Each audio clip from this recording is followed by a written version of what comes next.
He just starts grabbing my hair and punching me, and I'm on the floor. I'm kicking. I'm trying to get up to fight back at this point because now it's a fight. July 13th, 2022. 5 a.m. A woman lies dead in her own apartment, stabbed multiple times, blood pooling across the floor. The killer? Already on a plane back to New York, wearing the victim's clothes. This isn't a random attack. This is revenge. This is jealousy. This is what happens when love turns deadly. The question is, was it murder or was it self-defense? Before we dive in, if you love true crime stories that dig deep into the psychology of murder, hit that like button, subscribe to One Crime at a Time, and click the bell icon so you never miss a case. Let me take you back to South Florida, summer of 2022. Tamarack, Florida. It's a quiet suburban area, the kind of place where people know their neighbors, where you don't expect to wake up to news of a brutal murder. But on July 13th, everything changed for one apartment complex on Northwest 57th Street. Kayla Hodgson was only 23 years old. She was a bottle waitress, well known in South Florida's nightlife scene. People who knew her said she had this smile that could light up any room. Vibrant, full of life, big heart, the kind of person who made friends everywhere she went. She was living her life, working hard, and yes, she was dating someone. But here's where things get complicated. Because Kayla wasn't the only woman in this man's life. There was someone else. Someone who couldn't let go. Someone who was watching from over 1,000 miles away in New York. Her name was Sakiyna Thompson. Sakiyna was 28 years old, originally from Jamaica, living in Springfield Gardens, Queens, New York. And she was dating, or had dated, the same man Kayla was now with. We don't know his name. The courts never revealed it. He remains this ghost figure in the story, the man who somehow connected these two women in the most tragic way possible. But what we do know is that this man became the center of a dangerous love triangle. And Sakiyna? She was watching Kayla's every move. Now, think about this for a second. Social media. Instagram. It connects us, right? But it also lets us peek into other people's lives. And for Sakiyna, that window into Kayla's life became an obsession. In the months leading up to the murder, Sakiyna would scroll through Kayla's posts. She'd see the photos, the stories, the glimpses into the life Kayla was building with the man Sakiyna believed should still be hers. Can you imagine that? Watching someone else live the life you thought you were supposed to have. That kind of pain, that kind of jealousy, it eats away at you. It consumes you. And then one day, Kayla did something that pushed Sakiyna over the edge. She blocked her. That's it. A simple click. Block. But for Sakiyna, this wasn't just about being blocked on social media.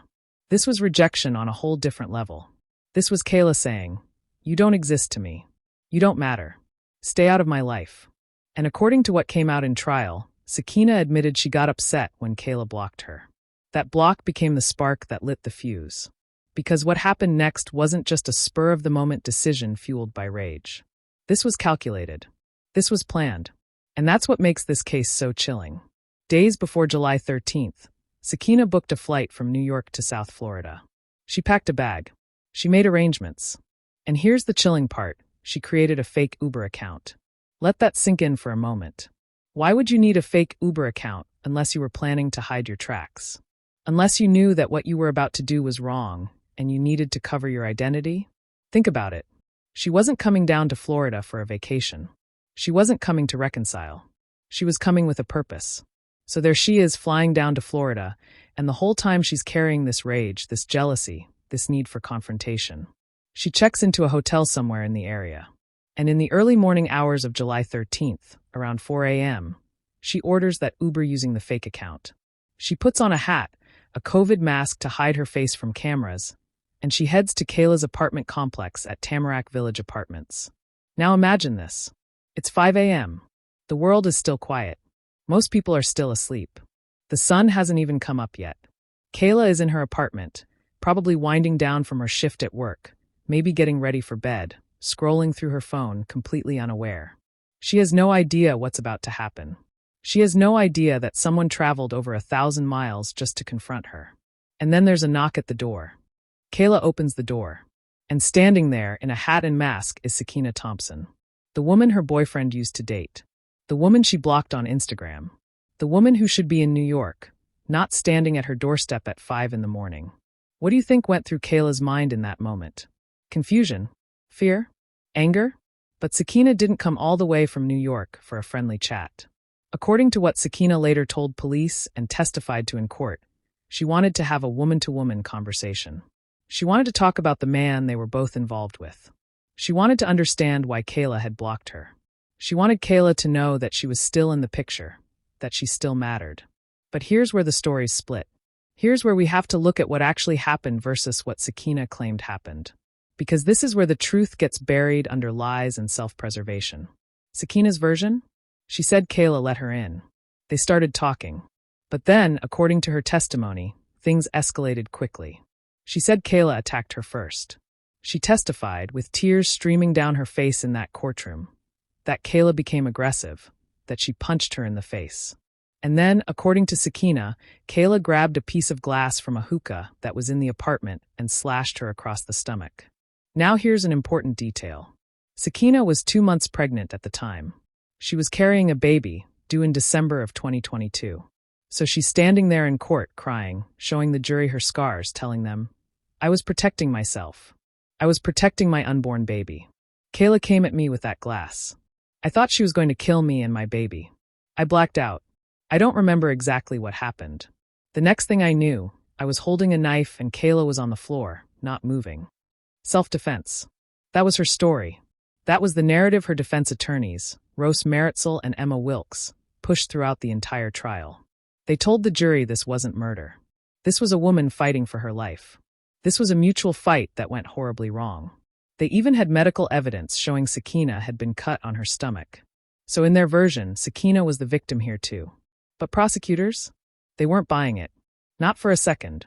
Because here's what the evidence showed. Kayla Hodgson was stabbed multiple times. Not once in a panic. Not twice in self-defense. Multiple stab wounds from a knife or other sharp instrument. The medical examiner's report painted a picture of violence, of rage, of someone who didn't stop even when Kayla was already down.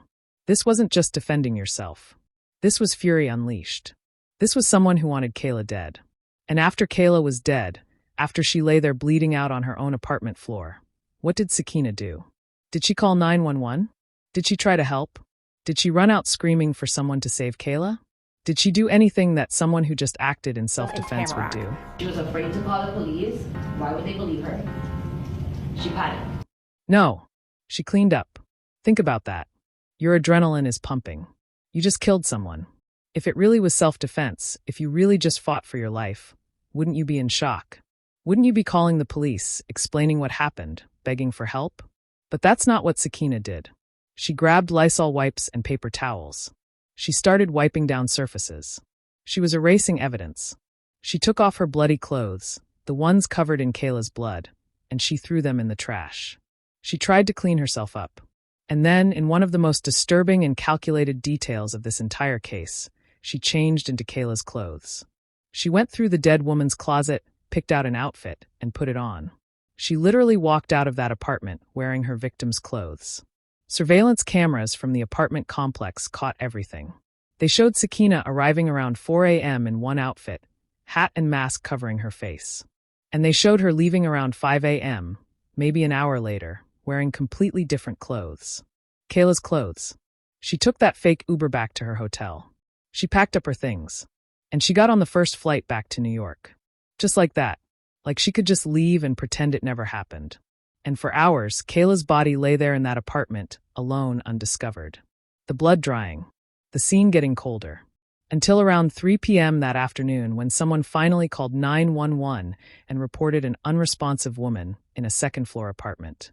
By the time police arrived and broke down the door, by the time they saw the horror of what had happened in that apartment, Sakiyna was long gone. Back in New York. Back in Queens. Back to her life. Like she could just erase what she'd done. But you can't erase murder.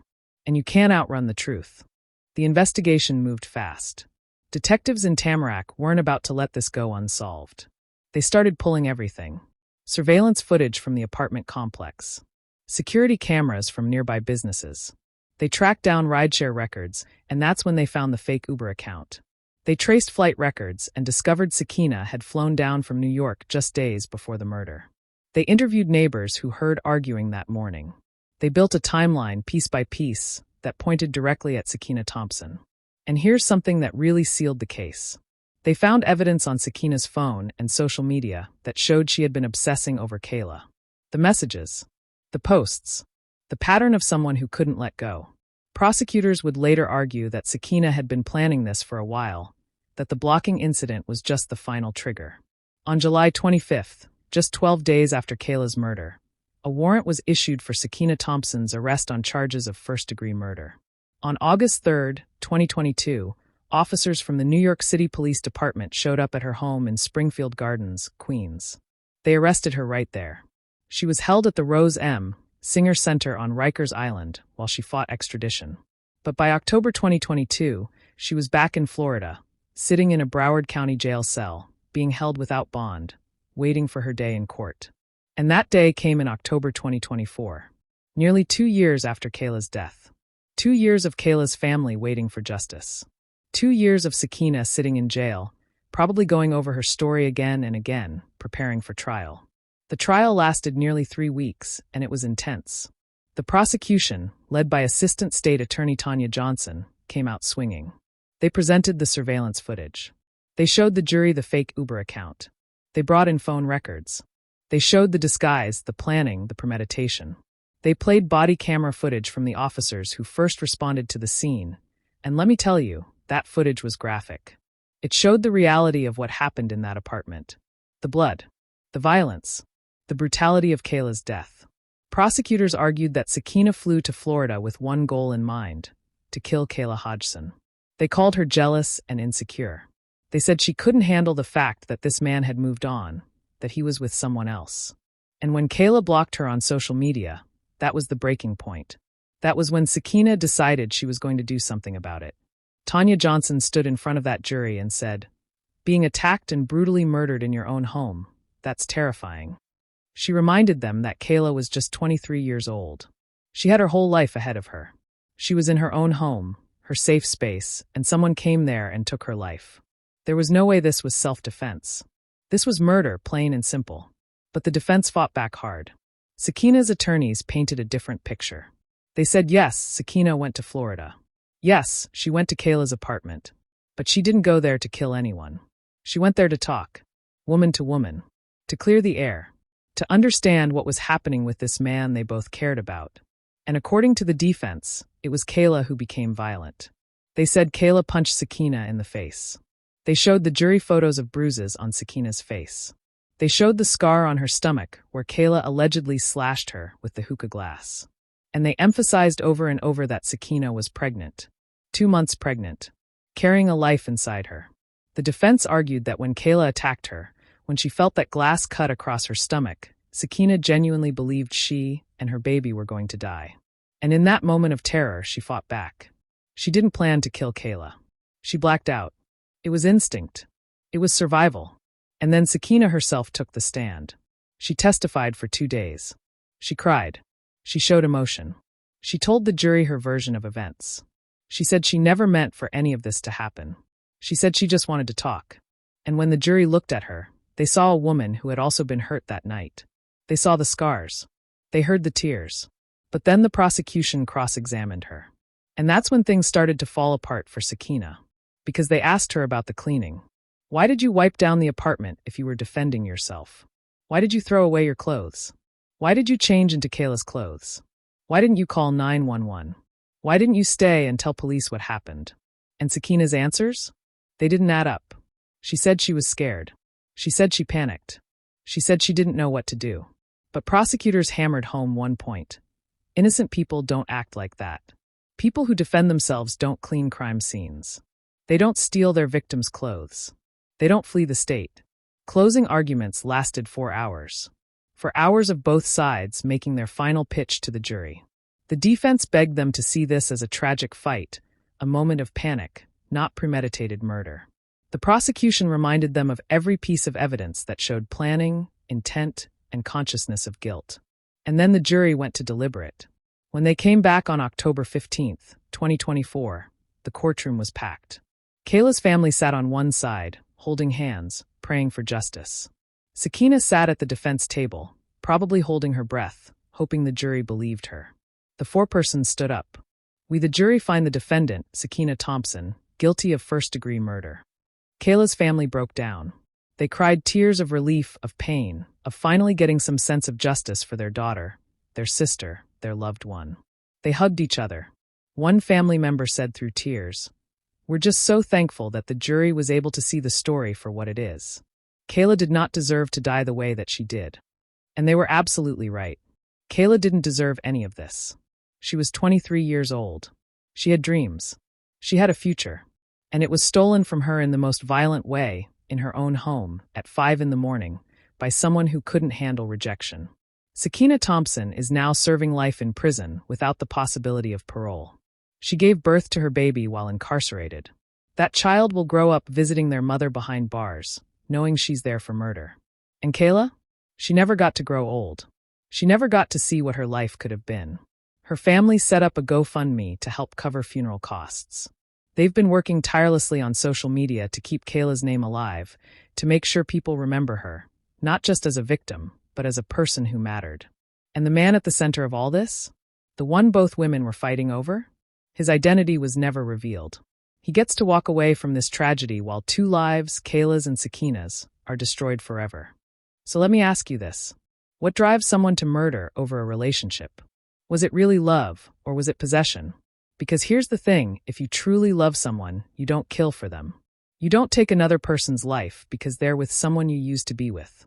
That's not love. That's obsession. That's control. That's ego. And what about social media? How much did Instagram play into this? If Kayla hadn't blocked Sakiyna, would this have still happened? Or was that block the trigger that set everything in motion? We live in a world now where we can watch people's lives unfold online, where blocking someone can feel like the ultimate rejection, where we measure our worth by likes and follows and who's watching our stories. But should that ever justify violence? Should that ever justify murder? Think about how many of us have blocked someone online. An ex, someone who made us uncomfortable. Someone we just didn't want in our lives anymore. It's such a normal thing now. But for Sakiyna, that block became a death sentence for Kayla. And here's the hardest question. Do you believe Sakiyna's story? Do you think there's any chance, even the smallest possibility, that she was defending herself? That in that moment, she genuinely feared for her life and her baby's life? Or do you think she flew to Florida with murder on her mind from the very beginning? Because the jury didn't believe her. The evidence didn't support her. But she'll spend the rest of her life behind bars claiming she was just trying to protect herself. What do you think? Was this cold-blooded, premeditated murder? Or was it a fight that spiraled out of control? Drop your thoughts in the comments below.